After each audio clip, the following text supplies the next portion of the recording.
Assalamualaikum warahmatullahi wabarakatuh. Perkenalkan nama saya Tuhan Faripan. Kami dari kelompok 8 mata kuliah Cyber Security kelas kelas praktikum B1 Teknologi Rekayasa Komputer Angkatan 58.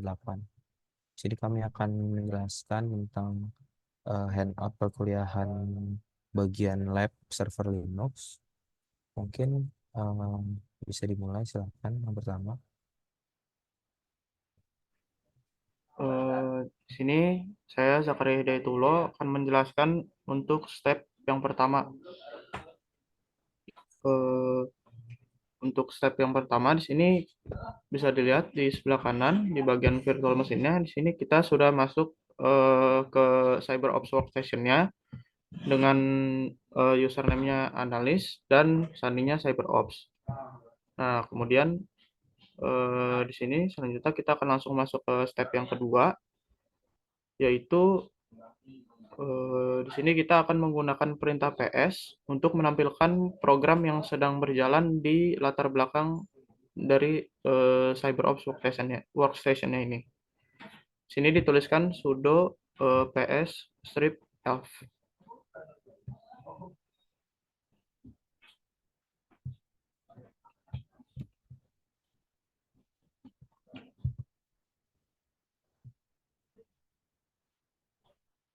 Untuk eh, sudo ps strip elf ini eh, digunakan untuk tadi menampilkan program yang sedang berjalan di latar belakang ini. Terus kenapa di dalam mengetikkan perintah PS perlu menggunakan sudo karena beberapa proses eh, dari perintah PS ini bukan milik pengguna analis atau user biasa gitu.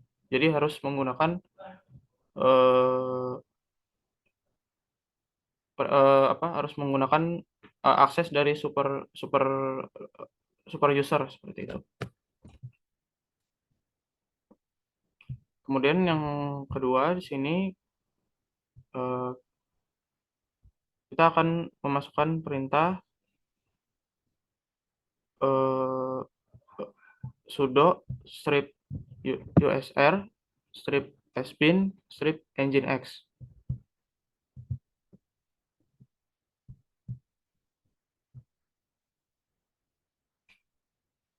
Nah, di sini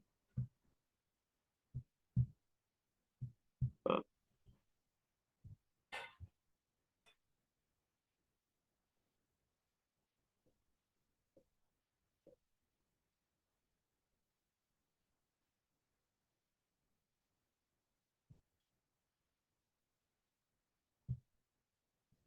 nah setelah memasukkan sudo strip slash user slash sbin slash nginx, selanjutnya kita akan memasukkan perintah sudo ps ejh. Nah, opsi dari PS strip ejh ini digunakan untuk menampilkan eh, pohon proses yang sedang berjalan setelah server web Nginx-nya eh, memiliki hak istimewa yang ditingkatkan gitu.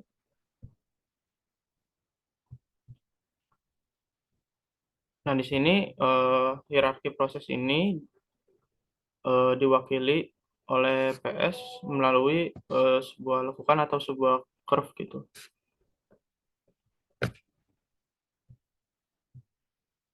Mungkin selanjutnya akan disampaikan oleh Fardiana.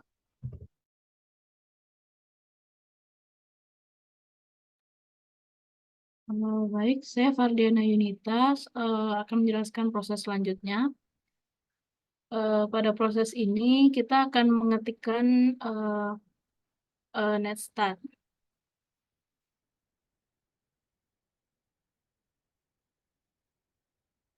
Nah, netstat itu sendiri merupakan sebuah program yang bermanfaat untuk mengetahui server jaringan mana saja yang aktif di komputer.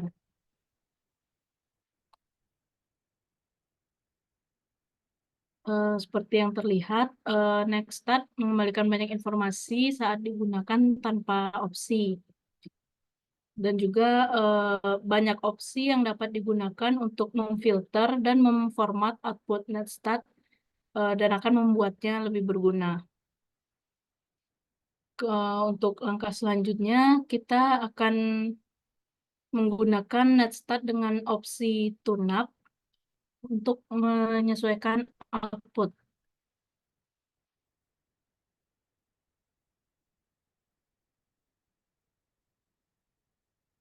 Nah, untuk opsi tune-up itu sendiri, opsi A itu menunjukkan soket mendengarkan dan tidak mendengarkan. Untuk opsi N menggunakan output numerik yang tidak ada DNS, port layanan, atau resolusi nama pengguna. Kemudian untuk opsi P itu bertujuan untuk menunjukkan PID dari proses pemilik koneksi. Selanjutnya ada opsi T yang menunjukkan koneksi TCP dan juga opsi U untuk menunjukkan koneksi dari UDP. Terus, apakah opsi ini penting untuk Netstat? Tidak juga. Urutan opsi ini penting? Tidak juga. Urutan opsi tidak terlalu relevan pada Netstat ini. Kemudian, untuk langkah selanjutnya,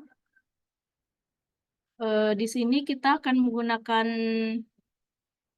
PS dan grep untuk mencantumkan sebuah baris output PS yang berisikan PID 570 dengan komen sudo ps strip elf garis lurus grep 570. Nah, dari proses PID 570 ini adalah NGINX dan dari ini dapat disimpulkan untuk outputnya itu berdasarkan kolom terakhir dari baris pertama, output menunjukkan baris perintah dari NGINX. Nah, untuk NGINX itu sendiri adalah server web yang ringan, yang mana pencarian Google cepat sangat membantu dalam menemukan informasi tentang proses yang tidak teridentifikasi. Kemudian,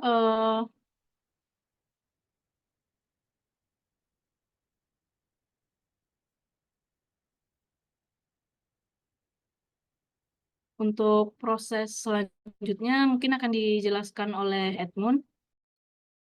Baik, terima kasih. Selanjutnya saya akan menjelaskan langkah yang selanjutnya itu menggunakan telnet untuk menguji layanan TCP. Di sini saya akan mengetikkan telnet 127.0.0.1 pada port 80 untuk masuk ke layanan TCP.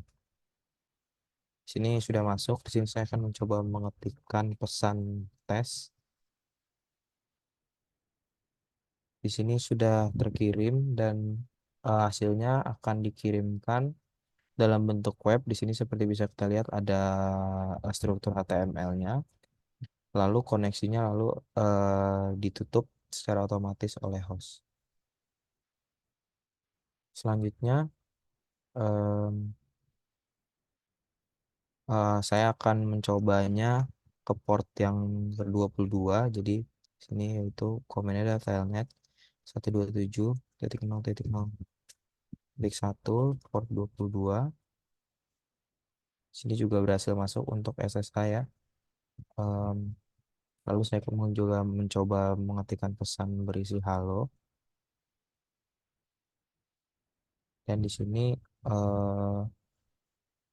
terdeteksi tidak valid seperti pada handout, lalu koneksi ditutup oleh host secara otomatis. Di sini jika kita mencoba menghubungkan dengan port 68, maka yang terjadi adalah tidak dapat terkoneksi ke host karena Telnet adalah protokol yang berbasis TCP dan tidak akan dapat terhubung ke port UDP. Mungkin untuk praktikum dan handout hanya segitu saja. Sekian dari kelompok kami, kurang dan lebihnya mohon dimaafkan. Wassalamualaikum warahmatullahi wabarakatuh.